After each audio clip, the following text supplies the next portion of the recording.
Okay, so let me put this up for my voice. Testing. Where are the meters? Oh, all right, testing. Can you hear my voice? Yes, you can. Okay, so now first of all, I haven't played drums in months, and there's reasons for that, but anyway. I definitely have not played this drum set at all, except for today. And so you heard rim clicks and stuff because this is it's too high. Everything's different. You're going to see in just a second why. Could you tell the difference between these drums? You might have assumed I was playing a drum set where everything was the same. Nay. I'm going to lower the camera, show you the drums, see what you think. We reach up here and bring it down. What do you see? Oh my, look what you see. This is the 5x10 4-lug $10 eBay tom. Well, I got all these off eBay. This is obviously D-drum. You remember that one from video number 2 in this series, right? This is the PDP. This is the Pearl. And this is the Yamaha Rydeen, okay? So, I don't know, this is basswood. I don't know what this is. And most of this stuff looks like poplar. This may have an inner liner of birch or maple on it. This looks like poplar. I know that this Pearl export is all maple, it says right on the tag, and the Rydeen is just you know, low end wood, right? Now, and the snare drum. These are all the 10-inch toms. Okay, so you got 5x10, and I think this is like 7x10, 8x10, 8x10, 8x10, maybe 9x10, and then the snare drum. As you can see, was the Mapex 9x10 tom, and I cut it down, made a snare drum out of it, and that's what's here. All right. So I know you could not hear any major differences here. It's tough to tune, you know, 5-10-inch toms to different pitches, where you really get the difference in pitch based on dimensions, right? So I've got depth as I'm going this way, and the deeper the drum is, the slower the note, because of the air column moving a little bit more slowly. These are the attack heads from the test, all right? 10 mil, clear, both sides. The bottoms here, hear that? And that's just the heads. That's the pitch of the heads as I hit the rims, okay? This has the 10-inch and the 10-inch on the bottom here, clear attack, one ply, single ply. This has an Evans G12 on it, a little thicker, easier to get a lower tone. And this, the Rydeen, has a pinstripe on it, double ply, even a lower tone, right? Bass drum, you can't see the bass drum, I don't think. I can't quite. Maybe you can. But that's the Pearl export that I had in the bass drum video that I got for another completely different purpose, right? So those are the drums. I didn't use any cymbals. If I use cymbals, come on. Cymbals would be ringing out, lasting tone of cymbals. I had the hi-hat going for a while. If I had cymbals going, look, then whatever these drums did, that you might have heard a difference because you think shells make a difference. No, shells just don't make a huge difference. I keep saying subtleties, nuances, maybe. But when these drums are tensioned, the heads are tensioned, that's where you get your sound. That's where you get your pitch from. That's where everything emanates from. You hit the head, the sound wave in the air column, and moving inside the shell, back and forth.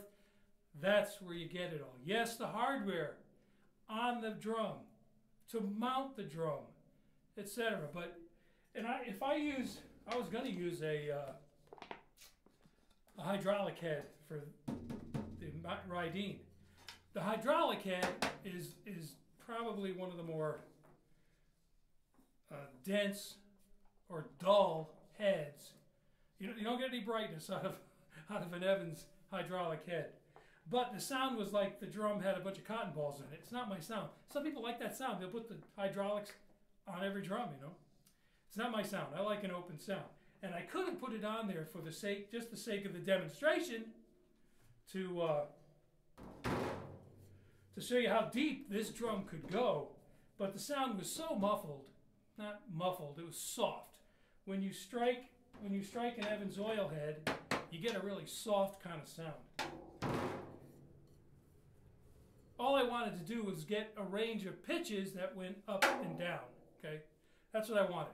But if you change the heads, you definitely change the personality and character of the sound. I mean, that's just the way it is, okay? So I did this little demonstration so that first you could hear just the sounds of the drums.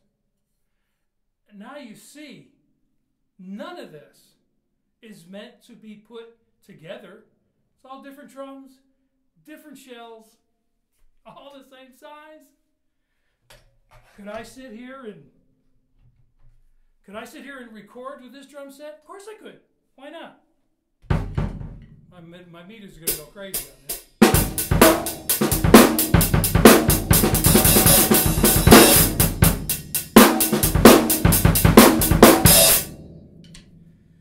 Of course, why wouldn't I? Why wouldn't I?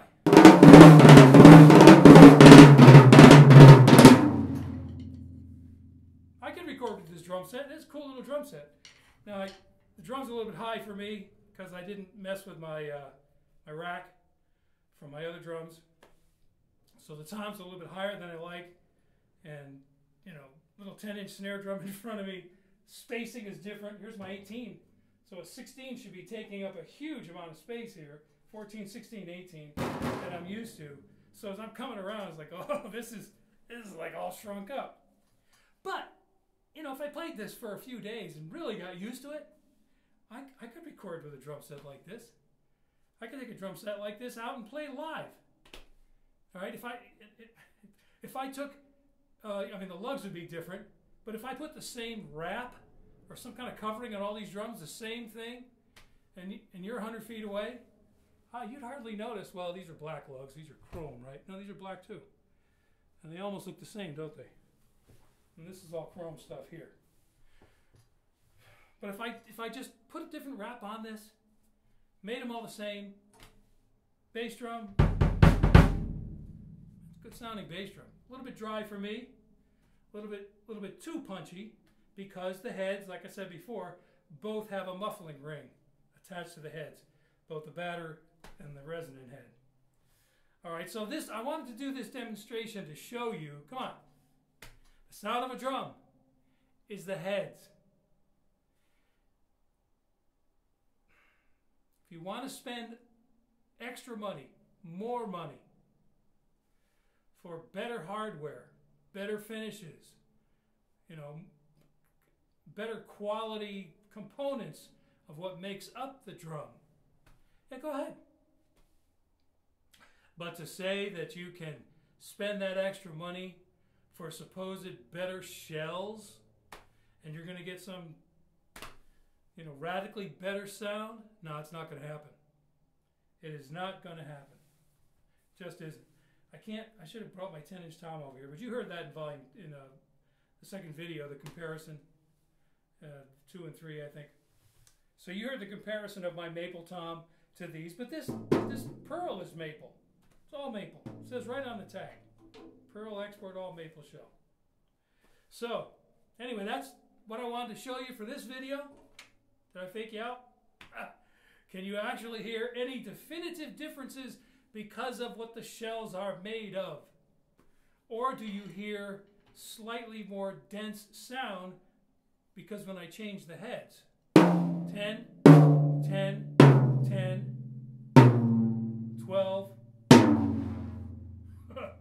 pinstripe. Now these had that lower wah. Matter of fact, I noticed the heads are starting to stretch. So I'm getting a little bit of blah, and I don't want that, but. So there you go. The sound of a drum is the heads. Thanks for watching.